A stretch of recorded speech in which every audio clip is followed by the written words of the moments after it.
Hello everyone, welcome to Dexter chem. आज हम लोग केमिकल काइनेटिक्स पीवाईक्यू 2025 के जनवरी अटेम्प्ट के बारे में बात करने जा रहे हैं। अभी तुम लोग लिक्विड सोल्यूशन देख चुके हो, इलेक्ट्रोकेमिस्ट्री हम लोग पहले कर चुके हैं और पूरी ऑर्गेनिक कंप्लीटेड है। डी एंड एफ को छोड़ के कोऑर्डिनेशन भी कंप्लीटेड है, तो 12th के सारे चैप्टर ऑलमोस्ट कंप्लीट हो गए। डी एंड एफ तो यार एक बार मैं एक वीडियो बनाऊंगा, इसमें ब्लॉक केमिस्ट्री सारी एक साथ ही कर दूंगा, तो उसका कोई लोड नहीं है। सॉल्ट ब्लॉक सब एक साथ आ जाएगा, खत्म हो जाएंगे सारे सवाल, ठीक है ना।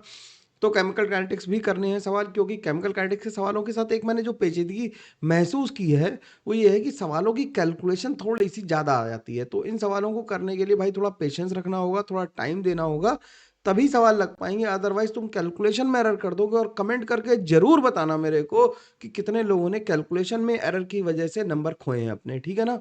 तो हम लोग स्ट्रेट अवे क्वेश्चंस पे चलते हैं और क्वेश्चंस को डिस्कस करना शुरू करते हैं। क्वेश्चंस को डिस्कस करना शुरू करते हैं। कह रहा है क्या कि पहला क्वेश्चन कह रहा है a molecule A changes into its isomeric form from A to B by following the first order kinetics at a temperature of 1000 Kelvin. If the energy barrier with respect to reactant is such for such a transformation is 191.48, देख लो कितना गंदा number दिया है, kilo joule पर मोल, and the frequency factor is 10⁻20, the time required for 50% molecules of A to become B, यानी half life के बारे में बात कर रहा है। तो हमें हाफ लाइफ निकालने के लिए हमें करना क्या होगा। देखो हमें ये दी हुई है, टेम्परेचर दिया हुआ है, फ्रीक्वेंसी फैक्टर दिया हुआ है, तो ये क्लियर इंडिकेशन है कि हमें अर्नियस इक्वेशन यूज करनी है। तो हम अर्नियस इक्वेशन यूज करते हैं। k is equal to A into E to the power minus E A by R T use करना, ठीक। ए की वैल्यू दे रखी 10 to the power 20, E to the power minus E A की value दे रखी 191.84 into 10 to the power 3 divided by R की value 8.314 into 10 to the power 3 है टेम्परेचर। ये इससे कैंसिल हो गया। जब इसे कैंसिल हुआ और इसे डिवाइड करोगे तो इसमें खास बात ये थी कि अगर तुमने डिवाइड करके ये महसूस कर पाया तो ये 23.03 आ रहा। ये नंबर क्या देखा देखा देख रहा, ये देखा देखा लग रहा है क्या, लग रहा है 2.303 ln2, ln से लॉग में कन्वर्ट करने वाला। तो इसे हम क्या लिख दें, इसे लिख दें 10 to the power 20 into E to the power minus ln 10 की पावर 10 लिख दें। तो ये क्या बन जाएगा, ये बन जाएगा 10 to the power 20 into 10 to the power minus 10, क्योंकि ln से ही तो कैंसिल हो जाएगा। तो ये आ गया 10 टू द पावर 10। क्या आ गया 10 टू द पावर 10, क्या आ गया हमारे पास, के की वैल्यू आ गई, ठीक। अब हमें टी हाफ निकालना है, तो टी हाफ की वैल्यू कितनी आ जाएगी, टी हाफ की वैल्यू आ जाएगी 0.693 अपॉन टी के। तो 0.693 अपॉन 10 टू द पावर 10, यानी कि 0.693 into 10 to the power minus 10 आ गई सेकंड में। या फिर हम लिखते हैं 6.93 into 10 to the power minus 11 या 12 पिको सेकंड में हमें शायद आंसर निकालना है। तो इसे हम लिखते हैं 69 into 10 to the power minus 12 second, यानी कि 69 पिको सेकंड्स लिख सकते हैं, ठीक। 10 टू माइनस 12 क्या होता है, पिको सेकंड होता है। तो आंसर हमारा क्या आ जाएगा, 69 आ जाएगा। अच्छा नंबर है ना। चलो मिलते हैं, आगे बात करते हैं, ठीक।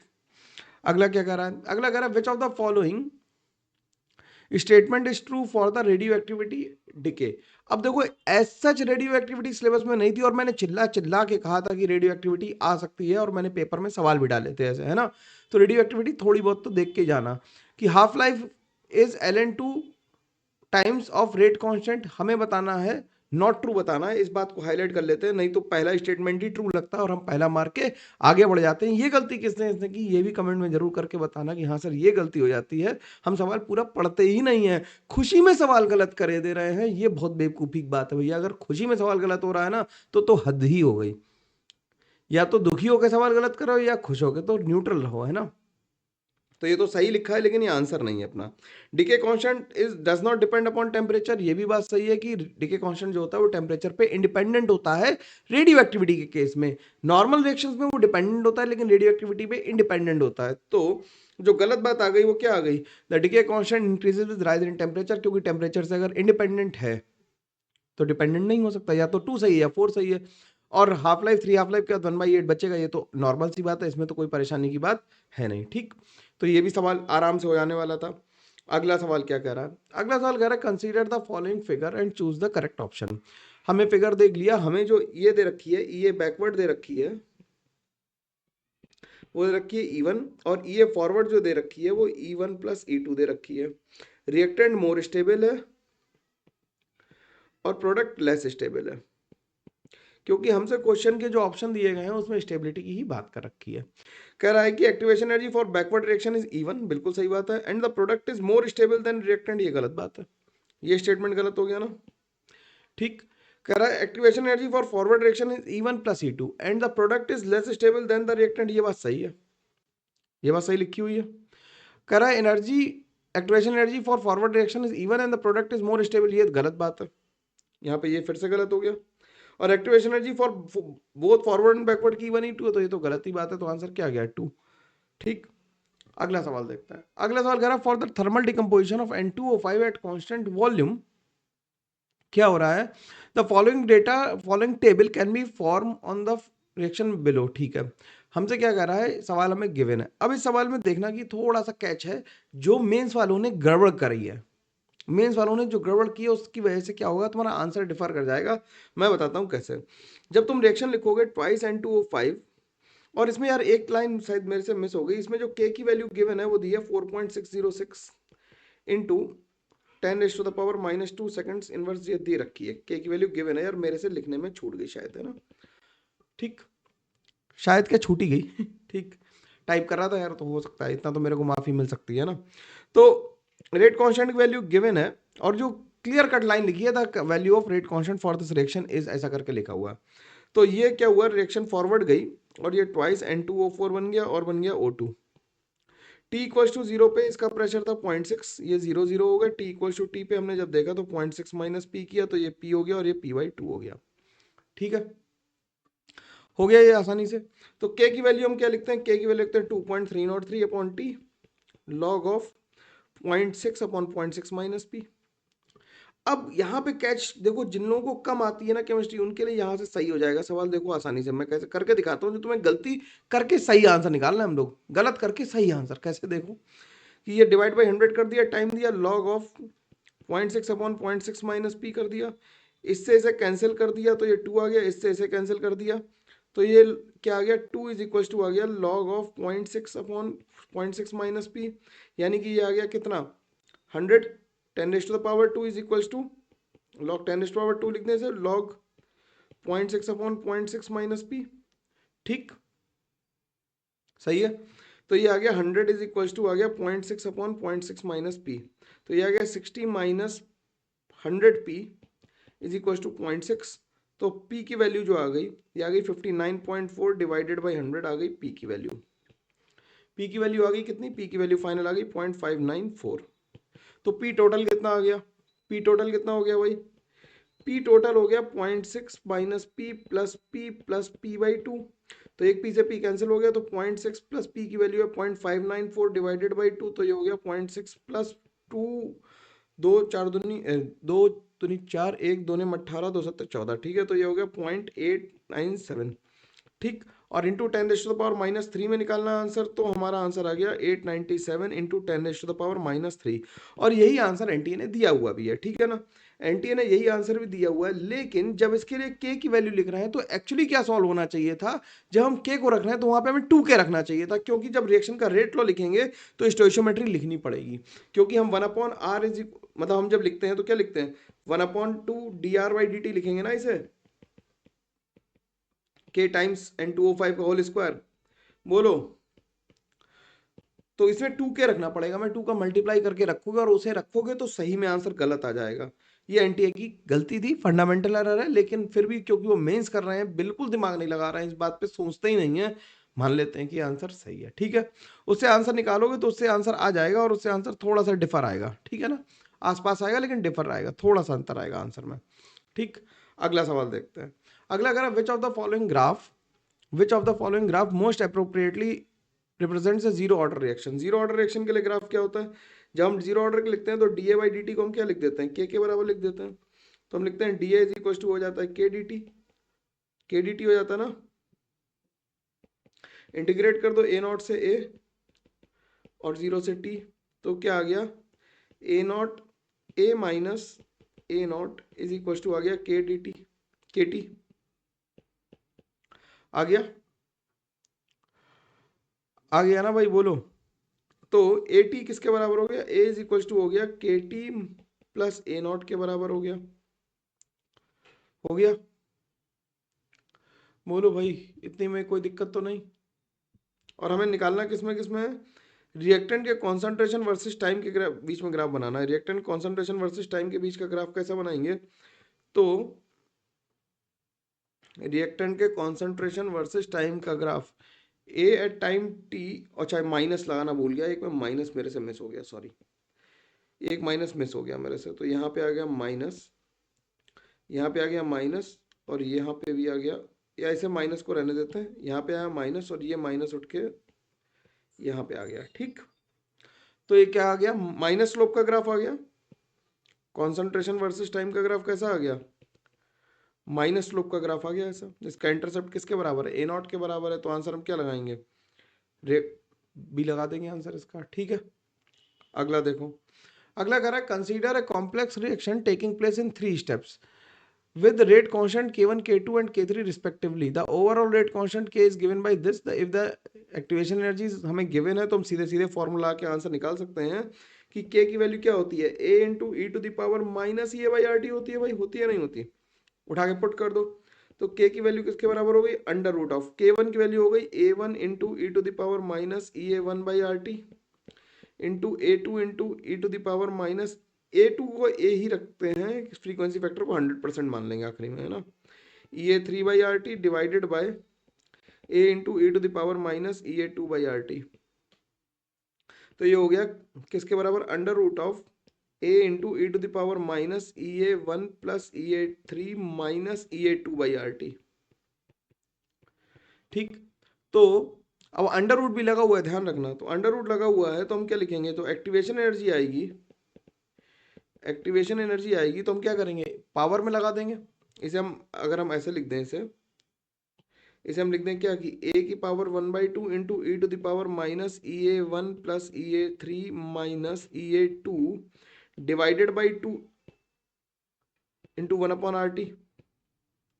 सही है, तो कितनी आ गई वैल्यू, तो एक्टिवेशन एनर्जी किसके बराबर आ गई, एक्टिवेशन एनर्जी जो आ गई, अंडर रूट अगर नहीं किया तो गड़बड़ हो जाएगी भाई, 1/2 लेना पड़ेगा। तो ये कितना आ जाएगा, ई ए वन कितना है 60, 10, 60 और 10 मिलके कितने हो गए 70 माइनस 30 डिवाइडेड बाई 2, तो आंसर आ गया 20। सही, तो आंसर आ गया 20। बात समझ में आ रही है, आसानी से आनी ही चाहिए, कोई इफ बट किंतु परंतु नहीं है। ठीक है, ठीक है ना। चलो अगला सवाल देखते हैं, अगला सवाल क्या कह रहा है, अगला सवाल कह रहा है given below are the two statement, दो स्टेटमेंट हमें गिवन है।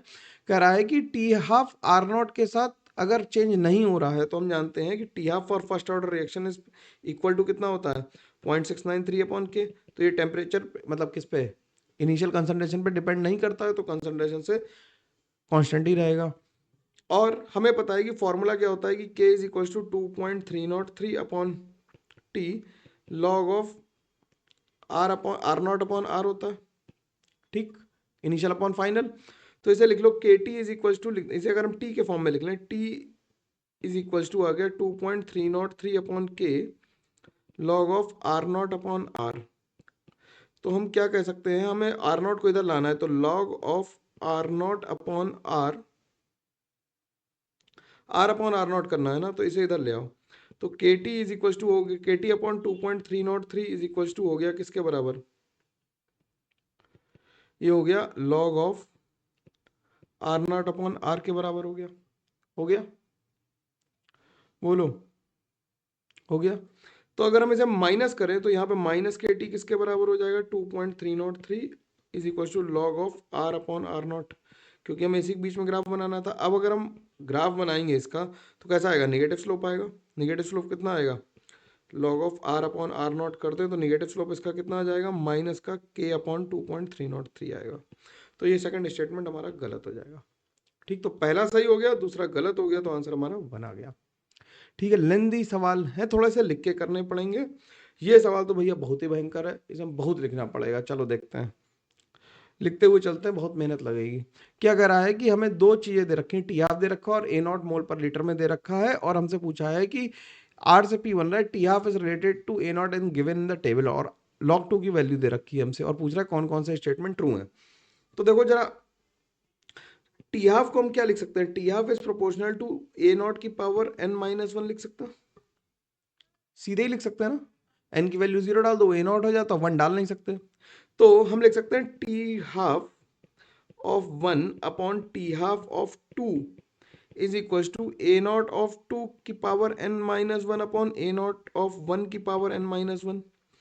वैल्यू पुट कर देते हैं, टी हाफ 1 का है 200 अपॉन 100 इज इक्वल टू, ये हो गया कितना, ए नॉट 2 कितना है 0.025 है ना, 025 डिवाइडेड बाई 0.100 की पावर n माइनस 1। ठीक, तो ये हो गया 2 और ये हो गया 4। तो 2 इज इक्वल टू हो गया 1/4 की पावर n माइनस 1, या फिर हम लिखते हैं 2 इज इक्वल टू हो गया 4 की पावर 1 माइनस n। अब 4 की पावर 1 माइनस n करें, ठीक, 4 की पावर 1 माइनस n करें तो 4 का क्या ले लें 2 करने के लिए, n की वैल्यू कितनी डाल दें, n की वैल्यू कितनी रखें 0.5 रखें, यानी कि ऑर्डर जो आ जाएगा वो कैसा आ जाएगा, हाफ आ जाएगा। भाई इससे समझ में आ रहा ना, ठीक है, सही है, बोलो। 4 की पावर अगर हम हाफ कर दें तो यह आ जाएगा, ठीक है, तो हाफ आ गया, तो पहला स्टेटमेंट ट्रू हो गया, पहला स्टेटमेंट ट्रू हो गया, यहां तक बात एकदम बढ़िया समझ में आ गई। अब क्योंकि ये हाफ ऑर्डर काइनेटिक्स है, ये कठिन सवाल है, मतलब मैं इसे एडवांस का क्वेश्चन कह सकता हूँ, वेरी गुड क्वेश्चन है ये, मल्टी करेक्ट में आ जाए जान ही ले गए लोगों की, है ना। अब हाफ ऑर्डर रिएक्शन के लिए हमें इंटीग्रेटेड रेट लॉ ड्राइव करना पड़ेगा, तो माइनस डी ए अपॉन ए की पावर 1/2 इंटीग्रेट करने माइनस के डी टी के बराबर होगा, ये 0 से टी जाएगा और ये कहाँ से आएगा, ए नॉट से ए जाएगा, ठीक। तो ये क्या आ जाएगा, ऐसे हम कैसे लिख दें कि ए की पावर -1/2 डी ए इंटीग्रेट कर दें ए नॉट से ए, भैया इंटीग्रेशन तो सबको आता है, ये हो जाएगा के टी माइनस का, ठीक। तो जरा क्या करेंगे, ये आ जाएगा कितना 2 इंटू ए की पावर +1/2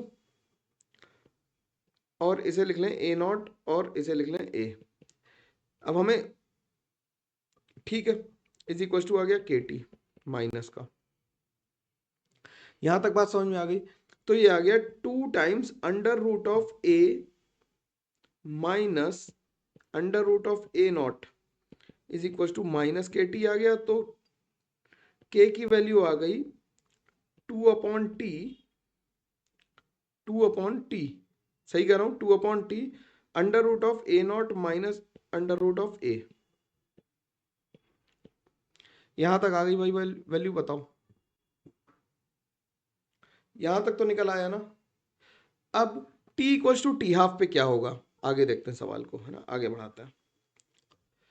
अब t equal to T half पे हमें जो पूछा गया है, t equal to T half पे क्या होगा, जो a होगा वो किसके बराबर हो जाएगा, a0/2 के बराबर हो जाएगा, पुट कर दो, तो k is equal T half की वैल्यू कितनी आ जाएगी, देखते हैं, टी हाफ की वैल्यू जो आ जाएगी वो आ जाएगी 2/k, ये हो जाएगा under root of A naught minus under root of a0/2, ठीक। फिर क्या करो, 2 into under root of A naught common ले लें अपॉन के, यहां पे लिख दें, ये हो जाएगा under root of 2 minus 1 upon √2, इतना हो गया टी ऑफ, बोलो। भैया ये ड्राइव करना पड़ेगा, कोई ऑप्शन नहीं है, मेहनत करनी पड़ेगी सवाल में, है ना, मैं भी कर रहा हूं, तुम्हें भी करनी पड़ेगी। अब क्या कह रहा है, बी ऑप्शन को चेक करो, if A naught is 1 molar then T half is this, A naught की वैल्यू कितनी डाल दो, ए नॉट की वैल्यू 1 मोलर डाल दो, तो टी हाफ कैलकुलेट करना हमें, तो टी हाफ कितना आ जाएगा 1/2 is equal to 2 into under root of 1 into, और हमें के की वैल्यू भी फाइंड आउट करनी है, के की वैल्यू कैसे फाइंड आउट करेंगे, के की वैल्यू फाइंड आउट हम कहां से कर लें, के की वैल्यू कैसे फाइंड आउट करेंगे यार, तो एक काम करो, इसे क्रॉस वेरीफाई ऐसे कर लो कि, इसे क्रॉस वेरीफाई कैसे कर लें, इसे क्रॉस वेरीफाई करने के लिए ए नॉट की वैल्यू 1 डाल दे रहे हैं और टी हाफ की वैल्यू इतनी ले ले रहे हैं, तो इससे के निकाल ले रहे हैं, ठीक है। के कैसे निकालें, अच्छा के निकालो यहां से, के यहां से ऐसे निकालो यार, थोड़ा सा ऊपर वाले जो डेटा गिवन डेटा है ना, गिवन डेटा से के निकाल लो, क्योंकि के में कॉन्फ्लिक्ट आ जाएगा ना, के भी फंस जाएगा, वहां पे 2 अननोन आ रहा है, तो के कहां से आया, के आया यहां से, हमने टी हाफ को ले लिया कितना, टी हाफ को ले लिया हमने 100, टी हाफ को हमने कितना ले लिया, टी हाफ को हमने ले लिया, ऊपर वाला डेटा ले लेते, 0.1 अच्छा नंबर है, 200 और ये 0.1, तो ए नॉट की वैल्यू हो गई 0.1 0.1 है, और टी हाफ उस टाइम पे है कितना 200। सही है, सही है। इसे उठा के पुट कर दो तो के की वैल्यू आ गई कितनी, के की वैल्यू आ गई कितनी, यहां से के की वैल्यू आ गई, अगर हम यहां से क्या करें, अगर हम यहां से क्या कर दें, यहां से क्या कर दें, यहां से क्या कर दें, टी हाफ में रखना है ना, ओहो टी हाफ में रखो पहले इसे यार, यहाँ पे रखो, इस वैल्यू को उठा के यहाँ से हटा दे रहे हैं, इस वैल्यू को उठा के यहाँ ले जाओ, ठीक, इसे हटा देता, ठीक। अब टी हाफ में वैल्यू जरा पुट करो, तो टी हाफ हो गया 200 is equal to 2 into under root of 0.1 upon K into, यार जगह नहीं बच रही मेरे पास में, मैं क्या करूं, मैं क्या करूं, मैं क्या करूं, इधर कर लेते हैं थोड़ा सा, है ना, समझ जाओगे ना यार, अलग पेन का कलर है, समझ तो जाओगे। तो √2 -1 अपॉन √2 की वैल्यू आ गई, तो के की वैल्यू आ गई under root of 0.1 upon 100 into √2 -1 upon √2, ये के की वैल्यू आ गई, ठीक। अब इस के की वैल्यू से ऑप्शन बी को चेक करो, अब इस के की वैल्यू से ऑप्शन बी को चेक करें, तो मैं इसे चेक करके दिखाता हूं तुम्हें, देखो इसे चेक करने के लिए क्या करो, ऑप्शन बी में हमें कितना दे रखा है, पहले हम के की टी हाफ की वैल्यू लिख लेते हैं ना, इस वैल्यू को यहां से कॉपी कर लेते हैं जिससे कुछ गलती ना हो लिखने में, ठीक, ये वैल्यू यहाँ पे लिख ली, इसे इरेज कर देते हैं। और हमसे जो क्वेश्चन में दे रखा है वो दे रखा है ए नॉट की वैल्यू 1 मोलर डाल दो इसमें, के की वैल्यू हमारे पास कितनी आई है, के की वैल्यू आई है हमारे पास 0.1 का under root upon 100 into √2 -1 upon √2, ठीक। तो इसमें वैल्यू पुट करो, तो टी हाफ की वैल्यू हमें निकालनी है, ए की वैल्यू हो गई 1 मोलर डिवाइडेड बाई के की वैल्यू हो गई 0.1 इंटू 100 इंटू √2 -1 अपॉन √2, और के की वैल्यू से लिख दिया तो के को नीचे किया तो √2 अपॉन √2 -1 और आ गया एक, तो इससे तो ये सब कैंसिल हो गए, तो ये आ गया कितना, ये आ गया 200 अपॉन इंटू 1 अपॉन 0.1, तो ये हो गया कितना 200√10 आ गया, इतना ही है क्या, देख रहे हो यार कैलकुलेशन है बहुत भयंकर तरीके से करनी पड़ रही है, समझ में आ रही बात, तो ठीक है, ठीक है, ये बी सही हो गया।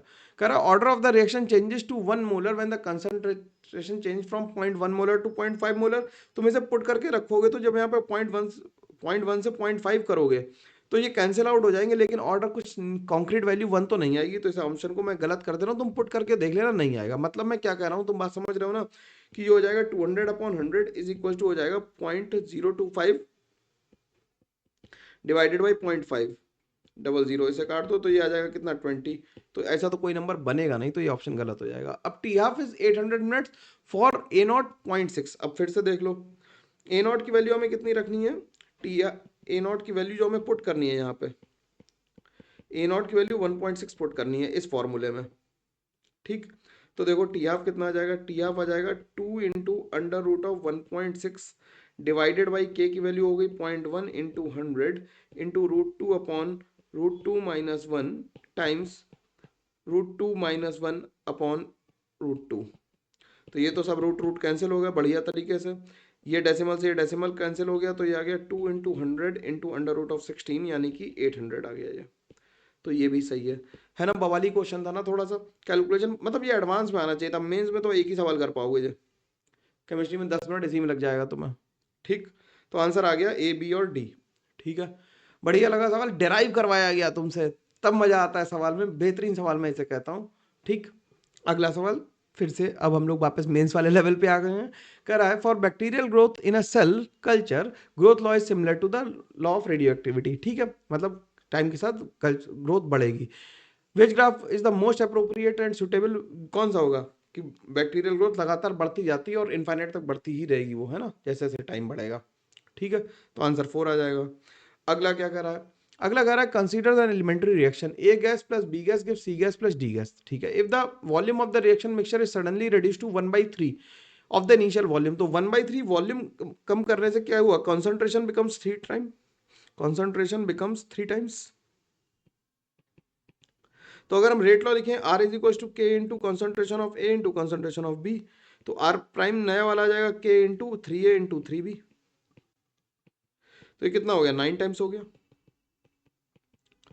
गया ना सीधे सीधे, कुछ करना ही नहीं था, 9 टाइम्स आंसर निकालना था, फटाफट निकाल दिया। सरल सवाल, जो सरल सवाल है उसमें टाइम लगाने की कोई जरूरत नहीं है। ये सवाल बिल्कुल वैसा ही है जो हम लोग कॉपी में करते हुए आए हैं, वैसे ही सवाल है, बिल्कुल आइडेंटिकल तरीके से करना है, कर देते हैं। हमसे पूछ रहा है A2 + B2 के ट्वाइस है भी, जिसने भी नहीं किया उसे मैं बता देता हूं कि जब भी हम मैकेनिज्म वाले क्वेश्चन को करेंगे तो रेट लॉ लिखेंगे स्लोएस्ट स्टेप से। तो स्लोएस्ट स्टेप क्या लिखी इसकी, स्लोएस्ट स्टेप के लिए हम लोग लिखेंगे rate law R = K2 × A × B2। और A जो है वो इंटरमीडिएट है, इसमें A क्या है, इंटरमीडिएट है। जो इंटरमीडिएट होता है वो कभी रेट लॉ में नहीं आ सकता फाइनल रेट लॉ में, तो हमें इसे एलिमिनेट करना पड़ेगा। तो हम इक्वेशन 1 से देखेंगे, फ्रॉम इक्वेशन 1 देख लें अगर, तो हम के इक्विलिब्रियम क्या लिखेंगे, के इक्विलिब्रियम लिख देंगे क्या, K1/K-1 इज इक्वल्स टू, ये हो गया A का होल स्क्वायर अपॉन A2। ठीक, तो A की वैल्यू जो आ गई वो आ गई किसके बराबर, K/K-1 का under root into under root of A2। इसे उठा के यहाँ पे पुट कर दो, तो R की वैल्यू हो गई K into under root of K1/K-1 into A2 की पावर 1/2 इंटू B की पावर 1। तो ओवरऑल ऑर्डर जो आ गया वो आ गया कितना, 1 + 1/2 यानी कि 1.5 आ गया। तो आंसर हमारा 1 आ गया।